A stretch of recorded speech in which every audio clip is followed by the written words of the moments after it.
Dear students, आज हम पढ़ेंगे एडवेंटिशियस रूट्स के बारे में। थोड़ा सा हम डिटेल पढ़ेंगे।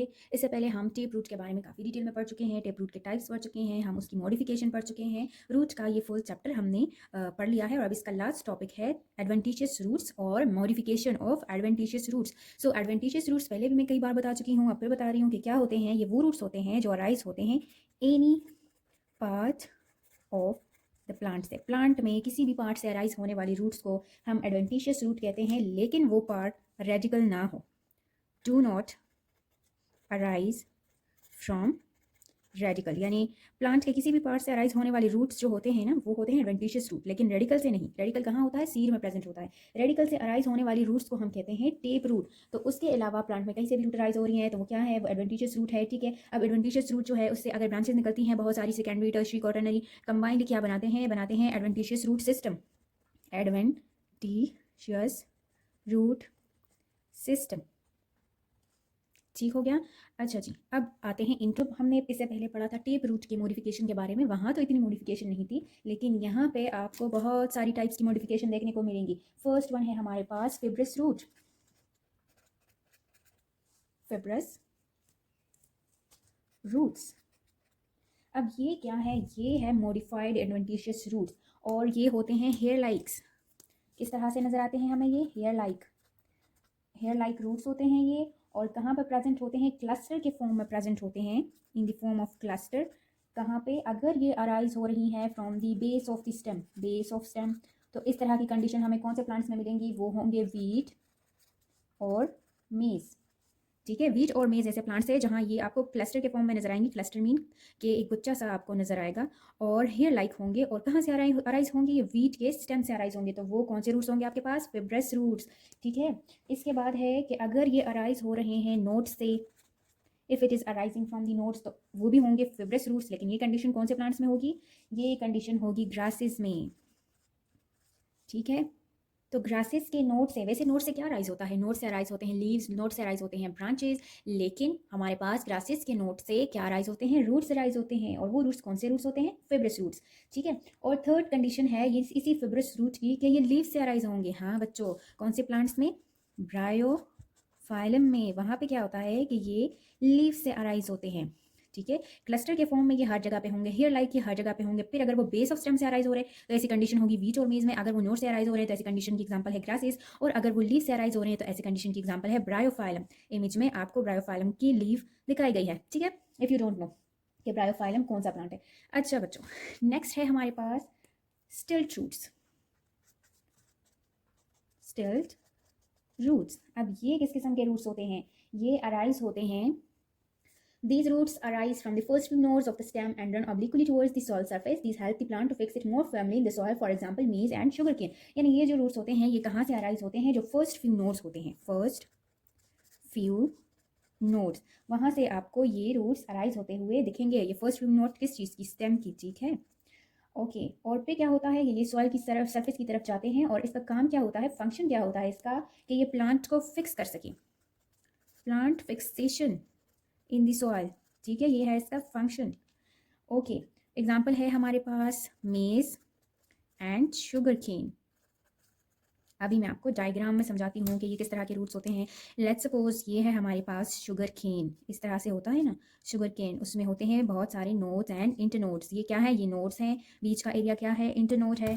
ठीक है, लेट्स सपोज ये है सॉइल, और यहाँ पे इसके अपने रूट्स हैं जो नॉर्मल रूट्स होते हैं, टेप रूट। ठीक है, लेकिन अब हम कह रहे हैं कि एडवेंटिशियस रूट, तो एडवेंटिशियस रूट में हमने कहा कि कहाँ से अराइज होंगे? फर्स्ट फ्यू नोड्स से। ये फर्स्ट नोड हो गया, ये फर्स्ट फ्यू नोड्स 1 2 3, ये इसके फ्यू नोड्स हो सकते हैं। तो अगर रूट्स यहाँ से अराइज हो रहे हैं ऐसे और आ रहे हैं सॉइल की तरफ, इसको स्ट्रांगली सॉइल में फिक्स करने के लिए, तो इस तरह के रूट्स को हम क्या कहते हैं? स्टिल्ट रूट्स। ठीक है, ओके ओके। नेक्स्ट है हमारे पास प्रॉप आर पिलर रूट्स। अब ये किस किस्म के रूट्स होते हैं? ये ऐसे रूट्स होते हैं जो स्टेम के ब्रांचेस से अराइज होते हैं और वर्टिकली यानी डाउनवर्ड, अपवर्ड से डाउनवर्ड की तरफ ये मूवमेंट करते हैं। और ये रूट्स जो होते हैं, जैसे ही ये जो स्टेम है या जो ब्रांचेस है ये साइज में इंक्रीज होंगे, तो साथ में ये रूट्स भी साइज में इंक्रीज होते जाते हैं। इस तरह के जो रूट्स होते हैं ये प्रोवाइड करते हैं प्लांट को सपोर्ट। क्या प्रोवाइड करते हैं? सपोर्ट। ठीक है, और ये जो रूट्स होते हैं इसके एग्जाम्पल में हमारे पास कौन सा प्लांट है? बनियान। बैंगन का जो ट्री है, बनियान का, वो इसकी एग्जांपल है। और यहाँ पे जो रूट्स होते हैं ये बहुत थिक होते हैं। यहाँ ये वाले रूट्स जो हैं ये इसके बहुत ज़्यादा थिक होते हैं और बिल्कुल पिलर्स की तरह होते हैं। अब ये क्या है, हमारे पास बैंगन का एक ट्री है, ये ग्रीन मैंने शो किया है, ये इसका क्या है, स्टेम है, ठीक है। और यहाँ से इसकी बहुत सारी ब्रांचेस निकली होंगी, ये ग्रीन इसकी ब्रांचेस हैं। अब क्या हो जाता है कि इसके ब्रांचेस से रूट्स अराइज हो जाती हैं और वो रूट नीचे वर्टिकली जाती है और सॉइल में फिक्स हो जाती हैं ताकि इन ब्रांचेस को सपोर्ट फराहम कर सके। यहाँ पे जो इसके रूट्स होंगे जो पहले से स्टेम के नीचे है ना, ये इसके टेप रूट होंगे, जबकि इस ब्रांचेस से, इन ब्रांचेस से जो रूट्स निकलेंगी वो क्या होंगी, वो होंगी इसकी एडवेंटिशियस रूट्स। और एडवेंटिशियस रूट में कौन से रूट्स, प्रॉप और पिलर रूट्स, क्योंकि ये पिलर की तरह सपोर्ट प्रोवाइड कर रहे हैं, इस वजह से इसको कहा जा रहा है पिलर रूट्स। ओके बच्चों, नेक्स्ट हमारे पास क्या है, न्यूमेटोफोर्स और रिस्पिरेटरी रूट्स। न्यूमेटोफोर्स क्या होते हैं, अब ये हमारे पास एक नई टाइप की रूट्स हैं, रिस्पिरेटरी रूट्स, जो रिस्पायरेशन में हेल्प करती हैं। अगर आपको याद हो, हमने रूट्स के फंक्शन में पढ़ा था कि कुछ रूट्स ऐसे होते हैं जो मॉडिफाई हो जाते हैं रिस्पायरेशन के लिए। तो यही वो रूट्स हैं जो कि जिनमें मॉडिफिकेशन हो गई है, एडवेंटिशियस रूट है, इनमें मॉडिफिकेशन हो गई है। इस तरह के जो रूट्स हैं ये कौन से प्लांट्स में होते हैं, मैनग्रोव प्लांट्स में।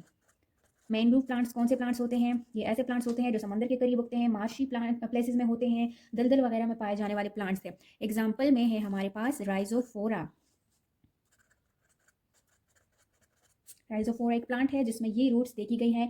और ये जो होती है ऐसे क्योंकि जो समंदर के करीब सॉइल होगा वो सॉइल उसमें एरेशन सही से नहीं होती। एरेशन का मतलब क्या होता है कि आपके पास जो सॉइल है ना, लेट्स सपोज ये सॉइल है और लेट्स सपोज ये सॉइल है, इस सॉइल के पार्टिकल्स हैं और इसके बीच में जो है तो बीच बीच में स्पेसेस है, तो ये वेल एरेटेड सॉइल है, यानी यहाँ पे ऑक्सीजन आ सकता है, रूट्स एब्जॉर्ब कर सकते हैं और यहाँ से जो रूट्स हैं कार्बन डाइऑक्साइड को रिलीज कर सकता है। तो इसको हम कहते हैं कि ये वेल एरेटेड सॉइल है। और वेल एरेटेड सॉइल किसी भी प्लांट की ग्रोथ के लिए बहुत ज़रूरी होती है। उसका फ़ायदा क्या होता है, क्योंकि प्लांट के रूट्स को ऑक्सीजन मिलता है और वो कार्बन डाइऑक्साइड को रिलीज कर सकता है। लेकिन अगर वाटर लॉग्ड एरियाज़ हैं, ऐसे एरियाज़ हैं जहाँ पे पानी बहुत ज़्यादा है, ये जो मैंग्रोव प्लांट्स होते हैं, मार्शी प्लेसेस जो होते हैं, वहाँ पे ये सॉइल के पार्टिकल्स टाइटली पैक्ड होते हैं और बीच बीच में इसके वाटर होता है, तो ऑक्सीजन कहीं से भी रूट्स को नहीं मिल रहा होता, इसलिए उनके लिए रिस्पायरेशन में प्रॉब्लम हो जाती है। तो इस तरह के प्लांट्स क्या करते हैं कि लेट्स सपोज ये सॉइल है और ये सॉइल क्या, लेकिन मड है, ठीक है, मड की तरह बिल्कुल, क्योंकि इसमें बहुत ज़्यादा पानी की कंसनट्रेशन बहुत ज़्यादा है और ये लेट्स सपोज ऐसे एरियाज़ में उगने वाला प्लांट है,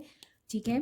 तो ये क्या करेंगे कि यहाँ से जो इसके रूट्स ऐसे ऐसे निकली होंगी ना, तो वो यहाँ से अपवर्ड आ जाएंगे, ऐसे ये भी यहाँ से ऐसे अपवर्ड, वर्टिकली अपवर्ड आ जाएंगे। ये कॉमन प्लांट्स में ये नहीं होता, ये सिर्फ उन प्लांट्स में होता है जो समंदर के किनारों के साइड पे होते हैं, या जो ऐसे प्लांट्स जो कि कहाँ पे प्रेजेंट होते हैं, मार्शी एरियाज़ पे। तो ये ऊपर आ जाते हैं। इनमें क्या मौजूद होते हैं, इनमें यहाँ पे पोर्स मौजूद होते हैं और उन पोर्स को ही हम कहते हैं न्यूमेटोफोर्स। उन पोर्स का काम क्या होता है, उन पोर्स का काम होता है ऑक्सीजन को एब्जॉर्ब करना फ्रॉम द एटमोसफेयर और कार्बन डाइऑक्साइड को रिलीज करना। तो इसने क्या किया, रिस्पायरेशन में हेल्प किया, इस वजह से इसको हम क्या कहते हैं, रिस्पायरेटरी रूट्स, ठीक है। ओके ओके बच्चों, नेक्स्ट है हमारे पास एपिफाइटिक रूट्स। एपिफाइटिक का मतलब क्या है, AP mean above and phytic का मतलब प्लांट। तो इसका मतलब ये है कि ऐसे प्लांट्स में होंगे ये रूट्स जो किसी दूसरे प्लांट पे ग्रो करेंगे, ठीक है। तो इस तरह के प्लांट्स में एग्जांपल है हमारे पास एपिफाइटिक ऑर्चिड्स की। और ये जो प्लांट्स होते हैं ना, इनमें स्पेशल स्पॉन्जी टिश्यूज होते हैं इनके रूट्स के अपाइसिस में। अब स्पेशल क्यों होते हैं, क्योंकि वो एब्जॉर्ब करते हैं मॉइस्चर को from the atmosphere, absorbing moisture from atmosphere or air, ठीक है। अब ये दूसरे प्लांट पे ग्रो तो करते हैं, लेकिन दूसरे प्लांट को ये हार्म नहीं करते, सिर्फ सपोर्ट के लिए दूसरे प्लांट के ऊपर चढ़ जाते हैं। बाकी ये क्या करते हैं, मॉइस्चर भी खुद एब्जॉर्ब करते हैं और डस्ट पार्टिकल्स होती हैं वहाँ से ये न्यूट्रिएंट्स भी ले लेते हैं और अपनी फोटोसिंथेसिस ये खुद करते हैं, ठीक है। सिर्फ सपोर्ट के लिए दूसरे प्लांट्स के ऊपर ये चढ़ जाते हैं। फॉर एग्जाम्पल ये एक प्लांट की स्टेम है और ये ऑर्किड्स क्या करते हैं, इस तरह से उस पर ग्रो करने लग जाते हैं। और लेट्स सपोज ये इस ऑर्किड की रूट्स हैं, तो ये इस पे अपने आप को सपोर्ट के लिए भी ये रूट्स यूज़ करते हैं और बाकी एटमॉस्फेयर से ये खुद मॉइस्चर वगैरह को एब्जॉर्ब करता है, ठीक है। ओके, इसके बाद है हमारे पास क्लिम्बिंग रूट्स।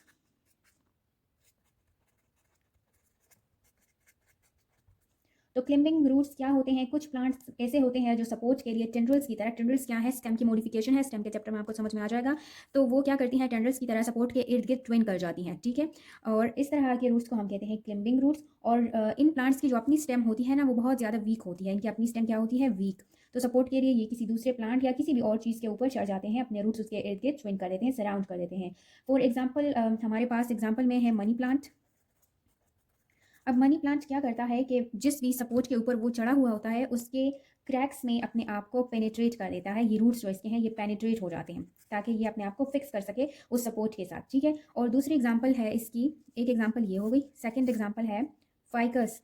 अब फाइकस जो है वो क्या करता है, वो उसे कुछ गमी सब्सटेंसेस रिलीज होती हैं और उन गमी सब्सटेंसेस की हेल्प से वो सपोर्ट के साथ अपने आप को स्टिक कर लेता है, फर्मली स्टिक कर लेता है, तो वो उससे अलग नहीं होता। ये क्लिंबिंग रूट्स भी जिन, अगर लेट्स सपोज ये किसी प्लांट के ऊपर है तो ये भी उस प्लांट को हार्म नहीं करते, ये जस्ट सपोर्ट के लिए ही उसके ऊपर चढ़ जाते हैं, ठीक है। ओके, नेक्स्ट है क्लिंगिंग रूट्स। पहले था क्लाइंबिंग रूट्स, अब ये है क्लिंगिंग रूट्स। तो क्लिंगिंग रूट्स क्या होते हैं, ये रूट्स जो होते हैं कोई भी अगर जिस भी सपोर्ट पे ये ग्रो कर रहे हैं तो उसके क्रेक्स के अंदर ये पेनिट्रेट कर जाते हैं जस्ट फॉर सपोर्ट, ताकि अपने प्लांट्स को ये फैमिली उस सपोर्ट के साथ अटैच कर सके क्योंकि ये खुद वीक होते हैं। अब ये इसके एग्जाम्पल में भी हमारे पास एपिफिटिक ऑर्किड्स आती हैं, ठीक है। एग्जाम्पल क्या है, एपीफाइटिक ऑर्चिड्स। लेकिन इसमें और इस एपिफिटिक रूट्स में अब डिफरेंस क्या है, तो डिफरेंस ये है कि ये जो एपिफिटिक रूट्स होते हैं ना, इसका मेन फंक्शन ये होता है, इनमें क्योंकि स्पेशल स्पॉन्जी टिश्यूज प्रेजेंट होते हैं तो ये मॉइस्चर और न्यूट्रिएंट्स को एब्जॉर्ब करते हैं, जबकि क्लिंगिंग रूट्स सपोर्ट के लिए है, ठीक है। दोनों एपिफिटिक रूट्स हो या क्लिंगिंग रूट्स हो, दोनों ऑर्चिड्स में है, लेकिन ये सपोर्ट्स के लिए है और ये जो है ये मॉइस्चर और न्यूट्रिएंट्स को एब्जॉर्ब करने के लिए है। नेक्स्ट है हमारे पास एसिमिलेटरी रूट्स। अब एसिमिलेटरी रूट्स क्या रूट, कौन से रूट्स होते हैं, ये लीफ लाइक रूट्स होते हैं। लीफ का फंक्शन क्या होता है, फोटोसिंथेसिस करना। तो ये जो रूट्स होते हैं, वैसे हम कहते हैं कि रूट्स ब्राउन इन कलर होते हैं, लेकिन ये क्योंकि मॉडिफिकेशन है और एक एक्सेप्शनल केस है कि assimilatory roots green in colour होते हैं। और वो ग्रीन इन कलर क्यों होते हैं, due to the presence of chlorophyll. यहाँ पे क्लोरोफिल प्रेजेंट होता है और ये जो है ये रूट्स फोटोसिंथेसिस में हेल्प कर सकते हैं। तो प्लांट की फोटोसिंथेसिस रेट को इंक्रीज करने के लिए यहाँ के जो रूट्स हैं वो ग्रीन इन कलर हो जाते हैं। फॉर एग्जांपल हमारे पास है टाइनोस्पोरा। टाइनोस्पोरा जो प्लांट है कॉर्डिफोलिया, इसके रूट्स जो हैं वो ग्रीन इन कलर होते हैं, they can perform photosynthesis. Okay, फिर है हमारे पास पैरासिटिक रूट्स। पैरासिटिक रूट्स कौन से रूट्स होते हैं, ये ऐसे रूट्स होते हैं जो टोटली डिपेंड करते हैं होस्ट पे। ऐसे प्लांट्स में जो किसी दूसरे प्लांट के ऊपर ग्रो करें, उससे पहले भी हमने ऐसे प्लांट्स पढ़े, मनी प्लांट पढ़ा, ऑर्किड्स पढ़े, जो दूसरे प्लांट पे ग्रो कर रहे थे लेकिन वो उनको हार्म नहीं कर रहे थे, अपने लिए वो फोटोसिंथेसिस खुद कर रहे थे। लेकिन in the case of parasitic roots, ये जो प्लांट्स होते हैं ये totally dependent upon the host होते हैं और होस्ट को ये हार्म करते हैं। खुद ये येलो इन कलर होते हैं, येलो इन कलर ये प्लांट्स जो होंगे, ठीक है, जिनमें पैरासिटिक रूट्स होंगी। और इनके रूट्स से जो है होस्टोरिया, होस्टोरिया क्या है, एक नोड लाइक स्ट्रक्चर है, वो ये होस्ट के अंदर पेनिट्रेट कर देते हैं और उसके थ्रू ये होस्ट के जाइलम से, होस्ट का जाइलम और फ्लोएम जो होता है ना, उसमें क्या प्रेजेंट होता है, वहाँ पे प्रेजेंट होता है फूड, तो उस फूड को ये एब्जॉर्ब कर लेता है। और जब ये मुसलसल इसी तरह करता जाएगा तो एक वक्त ऐसे आ जाता है कि जो होस्ट प्लांट है वो कम्प्लीटली डेथ उसकी हो जाती है। इसके एग्जाम्पल में हमारे पास कौन सा प्लांट है, कस्क्यूटा। कस्क्यूटा अमरबेल एक ऐसा प्लांट है जो दूसरे प्लांट्स के ऊपर चढ़कर उनसे सारी खुराक ले लेता है, ठीक है, totally dependent upon the host. Next है हमारे पास रिप्रोडक्टिव रूट्स। तो बहुत सारे प्लांट्स जो हैं उनके एडवेंटिशियस बर्ड्स डेवलप हो जाते हैं रूट्स में। वैसे बर्ड्स कहाँ पर डेवलप होते हैं, स्टेम में, लेकिन क्योंकि ये मॉडिफिकेशन है रूट्स की, रूट अपने जो उसकी यूजुअल फंक्शन है उससे थोड़ा सा मॉडिफाई हो रहा है यूजुअल स्ट्रक्चर से, तो यहाँ पे बर्ड्स राइज हो रही हैं रूट से। और ये जो रूट्स, ये जो बर्ड्स राइज हो जाती हैं रूट से, अगर इनको हम सेपरेट करें अपने पेरेंट प्लांट से और सॉइल में किसी और जगह पे ग्रो करें तो एक नया प्लांट हमारे पास बन जाएगा। फॉर एग्जाम्पल हमारे पास है दलिया और स्वीट पोटैटो। अब अगर हम नॉर्मल पोटैटो को देखें, वो क्या है, वो एक मॉडिफाइड स्टेम है, ठीक है, लेकिन स्वीट पोटैटो क्या है, ये एक मॉडिफाइड एडवेंटिशियस रूट है। फॉर एग्जांपल ये है हमारे पास स्वीट पोटैटो, ठीक है, ये सॉइल के अंदर है, रूट है ना तो सॉइल के अंदर ही होगा।